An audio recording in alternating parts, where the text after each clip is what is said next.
Okay,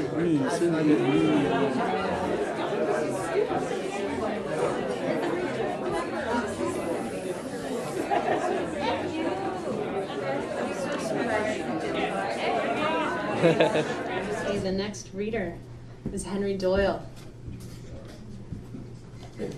Henry has one piece in the chapbook, and he's going to freestyle a bit with a piece that was inspired by meeting John S. Ford. Yeah. So why don't we start with the piece in the book? Okay, yeah. All right. This is on page 10, Underground Room. Trying not to disturb sleep and madness in my little underground welfare room. Drinking yesterday away and hiding from today in my typewriter. I look into a black hole of depression and type out a lost life spent in society's wasteland. Hating myself with evidence, and yes, you also. I head out into the dark rains of January in steel-toed boots to the slave labor pool. I walk into a stale-aired office to put my mark on the worksheet. The place is packed like rotten sardines, and an old man sleeping in his work boots has pissed himself. Moving seats as I watch in disbelief while skinny rat-faced drug addicts get all the jobs. I end up on a construction site making $8 an hour, working beside some kid half my age. He tells me he's making $22.50 an hour with hated eyes on me. Society has always tried to stop me from becoming a loser, not understanding it's part of my destiny. It hangs its heavy signs on me as I march through rush hour, heading for the downtown east side to pick up my check for $52 minus a $12 government fee. I head now for the bar, sit in the dirty fishbowl smoking room, in the corner behind blue eyes, with pen, paper, and write down sleeping madness of poetry.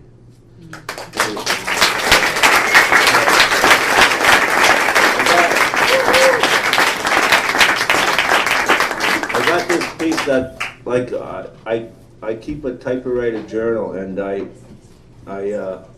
wrote something about John Osford, meeting John Osford. I read it to Ellie there, so it's really funny.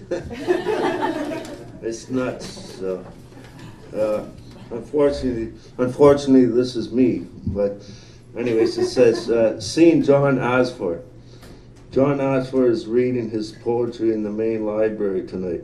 I must have said that to myself 30 times marching down Hastings to Canby, then headstrong through the Memorial Park for our war dead, giving them a salute, telling them that I was on my way to hear the great Lebanese poet John Osford, taking the hill like it was Little Bighorn.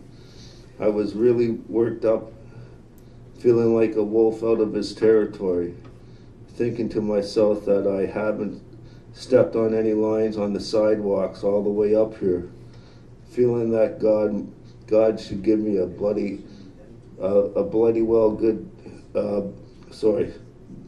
feeling that God himself should bloody well give me a prize or something.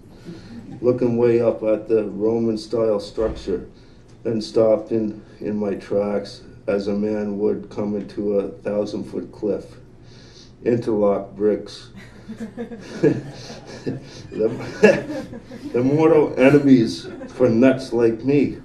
Shit, God must be laughing a good laugh now, saying to myself out loud as I ran around the whole building like a rat on a sinking ship trying to find a way in. Finally coming back to the front of the building, John Osford is in there, John Osford is in there, saying to myself, taking a deep breath, and surrendering to the Interbrox, telling myself not to look down like those guys that walk on tightropes. Walking real fast into the building, almost holding my breath, but I stopped once I entered the building. There were corner stores in the place and a few coffee bars and a bloody gift shop. Taking a deep breath, starting to breathe normally as I took it all in. Then I said, Ellie, she reminds me of that chick from those gum commercials. I never bought so much gum in all my life out here. I can't let her know I'm crazy. So tight roping over there and saying hi to her. Then I got the hell out of there then I got the hell out of there to go for a smoke, for a couple of smokes. Smokes like a man waiting for the firing squad to reload the rifles. We all ended up downstairs in a reading room, and there was John Asher sitting there in peace at the front as everyone was getting settled. Ellie was talking to him to let him know that a lot of the students were here to listen to his readings. It was one of those moments in one's life that was defining. With Ellie beside him, he came up to me, shaking my hand and telling me that my poetry was great and to keep on writing.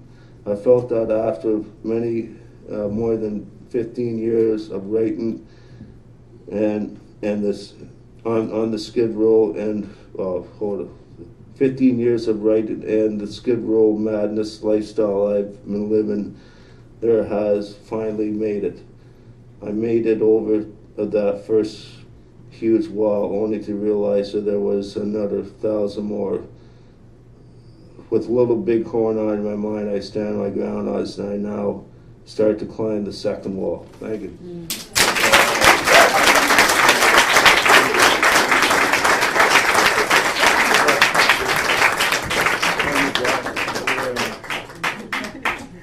Thank you, Joe.